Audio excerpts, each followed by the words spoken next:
Hello friends, welcome to Nirudyogi YouTube channel.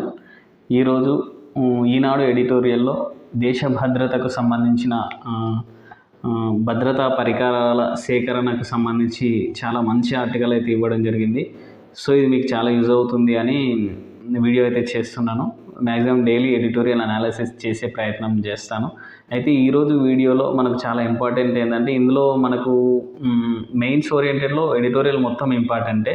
ఏదైనా exam civils mains కానీ, group 1 mains కానీ, అయితే గ్రూప్ 2కి కానీ, గ్రూప్ 3, గ్రూప్ 4 ఇలాంటి ఎగ్జామ్స్కి మనకు ఫ్యాక్ట్స్ అడుగుతాడుగా, వాటిలో కూడా ఇంపార్టెంట్ క్వశ్చన్ ఒక టాపిక్ అయితే కవర్ చేయడం జరిగింది. అంటే ఎంత బడ్జెట్ ఉంటే ఏ అధికారి పర్మిషన్ తీసుకోవాలి రక్షణ ఉత్పత్తుల పరికరాలకు, ఆయుధాల పరికరాల సమీకరణ కోసం అనేది ఇందులో ఇవ్వడం జరిగింది.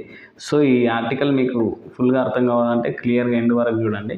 ఇంకా లేట్ చేయకుండా ఎడిటోరియల్ అనాలిసిస్లోకి వెళ్ళినట్టయితే, ఫస్ట్ ఎడిటోరియల్ అనాలిసిస్ టైటిల్ మనకి ఈరోజు వచ్చేసి భద్రతకు ఆత్మనిర్భరతే పునాది. అంటే భారతదేశం ఆత్మనిర్భరత అంటే తెలుసు కదా, భారతదేశంలోనే మేడ్ ఇన్ ఇండియా అన్నట్టు, భారతదేశంలోనే ఉత్పత్తులు చేసుకొని సేకరించుకోవడం అన్నీ భారతదేశంలో చేస్తే ఆత్మనిర్భర్ భారత్ ఏర్పడుతుంది అనే దానికి పునాది అన్నమాట. వేరే దేశాలకు మీద ఆధారపడకుండా మన దేశంలోనే ఉత్పత్తులు కానీ సేకరణ కానీ చేసుకుంటే అది ఆత్మనిర్భర్ భారత్గా ఏర్పడుతుంది. డిఫెన్స్లో భారత్ ముందు టెక్నాలజీ పరంగా ముందుకెళ్తుంది, రక్షణ పరంగా భద్రంగా ఉంటుంది అని మనం తెలుసుకోవచ్చు.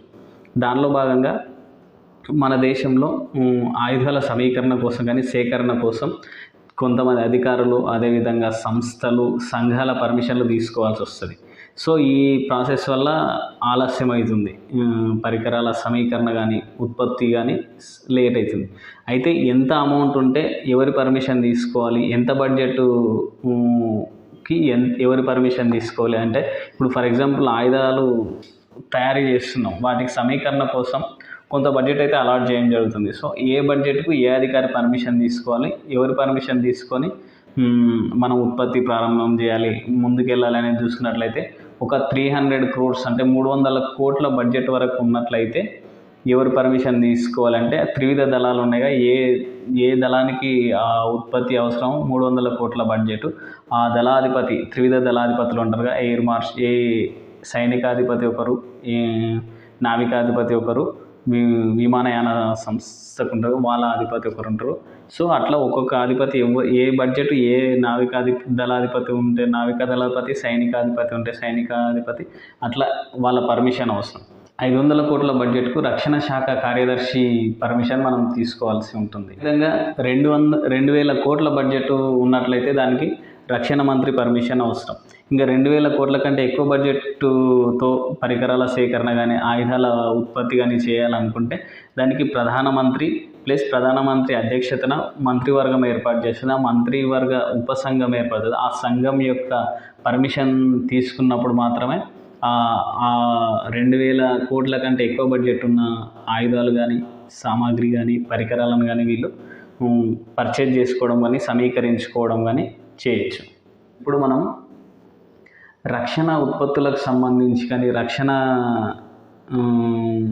ఉత్పత్తుల సేకరణకు సంబంధించి ప్రభుత్వం తరపున, భారత కేంద్ర ప్రభుత్వం తరపున ఎలాంటి చట్టాలు తీసుకురావడం జరిగింది అనే దాని గురించి కనుక మనం చూసుకున్నట్లయితే, మొట్టమొదటిసారిగా రక్షణ ఉత్పత్తుల సేకరణకు సంబంధించి మొట్టమొదటి చట్టం 1956 పారిశ్రామిక చట్టం 1956 ఉంది కదా, ఆ చట్టంలోనే రక్షణ ఉత్పత్తులకు సంబంధించి సేకరణకు సంబంధించి పేర్కొనడం జరిగింది. చాలా అంశాలు అందులో చేర్చడం జరిగింది. కానీ తీరా దాన్ని ఇంప్లిమెంటేషన్లోకి వచ్చేసరికి రక్షణకు సంబంధించిన అంశాలు ఏవి ఇంప్లిమెంట్ కాలేదు. తర్వాత 1989లో ప్రజాపద్దుల కమిటీ అనేది ఒకటి ఏర్పాటు చేశారు. ఇది రక్షణ పరికరాల ఉత్పత్తుల సేకరణకు కొన్ని మార్గదర్శకాలు అయితే సూచించడం జరిగింది. 1992లో రక్షణ మార్గదర్శక సూత్రాలు రూపకల్పన చేయడం జరిగింది. అయితే అవి ఇంకా అంత ఎఫెక్టివ్గా ఇంప్లిమెంట్ కాలేదు. అప్పటికి 2001లో కార్గిల్ యుద్ధం జరగడం వల్ల దాని నుంచి తేరుకున్న కేంద్ర ప్రభుత్వం అప్పుడు కొత్తగా మార్గదర్శకాలు రూపొందించడం, రక్షణ మండలిని ఏర్పాటు చేయాలని కార్గిల్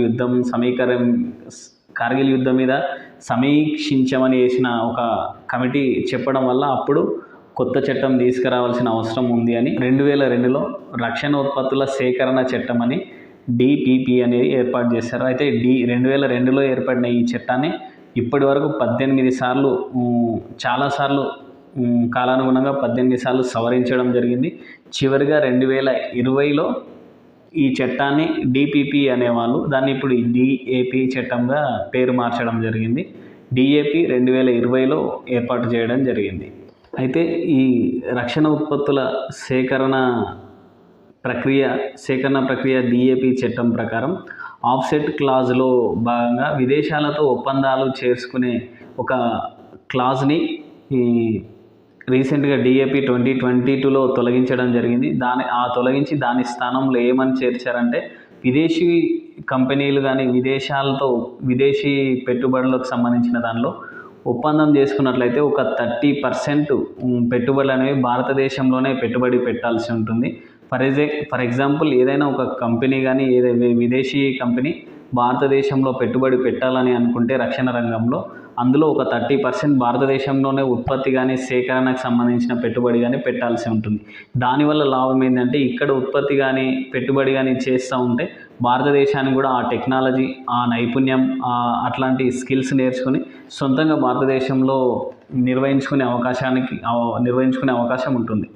ఈ డిఏపి చట్టం ప్రకారం భారతదేశంలో రక్షణ ఉత్పత్తుల సేకరణ ప్రక్రియ అనేది 74 నుంచి 106 వారాల లోపల పూర్తి కావాలి. కానీ పూర్తయిన వాటికంటే పూర్తి కాని సందర్భాలే ఎక్కువ ఉన్నట్టు మనం చూసుకోవచ్చు.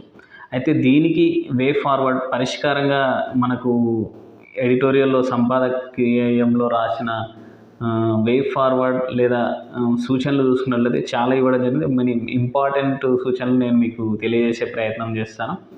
ముఖ్యంగా ఈ రక్షణ ఉత్పత్తుల సేకరణ ప్రక్రియకు సంబంధించి ఆల్రెడీ ఈ రక్షణ రంగంలో ముందున్న దేశాలు ఉన్నాయిగా, అమెరికా కానీ, బ్రిటన్ కానీ, ఫ్రాన్స్ ఇట్లాంటి దేశాలు, ఆస్ట్రేలియా లాంటి దేశాల్లో ఎలాంటి విధానాన్ని అనుసరిస్తున్నారు అనేది ఒకసారి అబ్జర్వ్ చేయాల్సిన అవసరం ఉంది.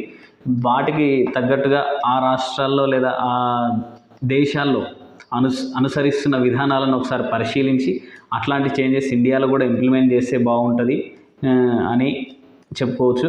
ఆ తర్వాత విజయ్ కేల్కర్ కమిటీ అనేది ఒకటి ఏర్పాటు చేయడం జరిగింది. ఆ కమిటీ మొత్తం అబ్జర్వ్ చేసి ఎలాంటి విధానాన్ని అనుసరిస్తే బాగుంటుందనే దాని గురించి ఏమని చెప్పిందంటే ఫ్రాన్స్ దేశపు విధానాలు బాగున్నాయి, ఇండియాకు సరిపడే విధానాలు ఉన్నాయి. సో ఫ్రాన్స్ దేశం అనుసరిస్తున్న విధానాలను ఇండియా అనుసరిస్తే బాగుంటుంది. రక్షణ రంగంలో ఇలాంటి రక్షణ ఉత్పత్తుల సేకరణకు పడుతున్న ఇంత జాప్యం అరికట్టడానికి ఆ విధానాలను ఒకసారి పరిశీలించి మీరు ఇంప్లిమెంట్ చేస్తే బాగుంటుంది అని విజయ్ కేల్కర్ కమిటీ మనకు చెప్పడం జరిగింది.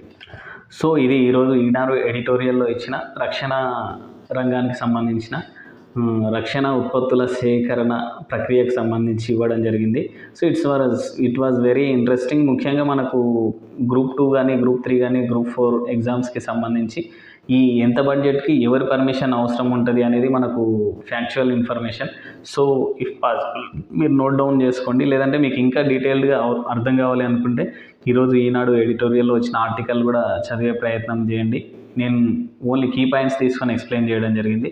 So please do encourage our channel, subscribe చేసుకోండి, మీ ఫ్రెండ్స్తో షేర్ చేయండి.